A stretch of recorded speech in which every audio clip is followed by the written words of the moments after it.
couple of races ago, we explained the secrets behind Mercedes' success. More innovative and better developed aerodynamics and a seamless hybrid energy recovery system. Well, now we can delve into the jewel in the crown, the power behind the glory, the engine. 1.6-litre turbocharged petrol, just like the kind of engine you find in an affordable road car, right? Wrong.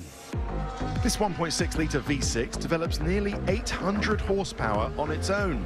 That's before the extra grunts from the hybrid system. But crucially, it does it using a third less fuel than the old normally aspirated V8 Screamers. How does it do that?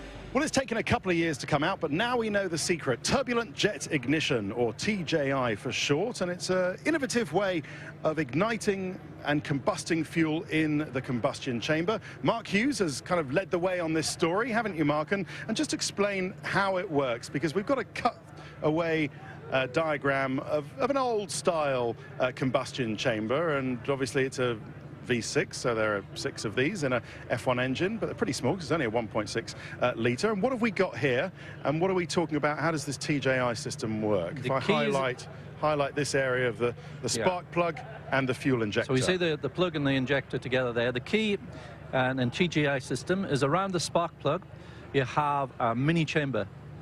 And as the mixture is injected into the main chamber, there are holes between the mini chamber and the main chamber, and some of the mixture goes through into this mini chamber. Yeah.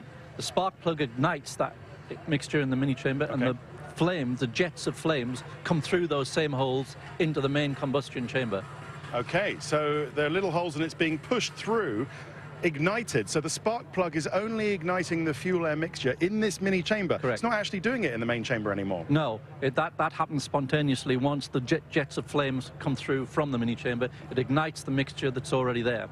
And what that does is it gives you spontaneous combustion in several different points at the same time, rather than from the center outwards as in a conventional one.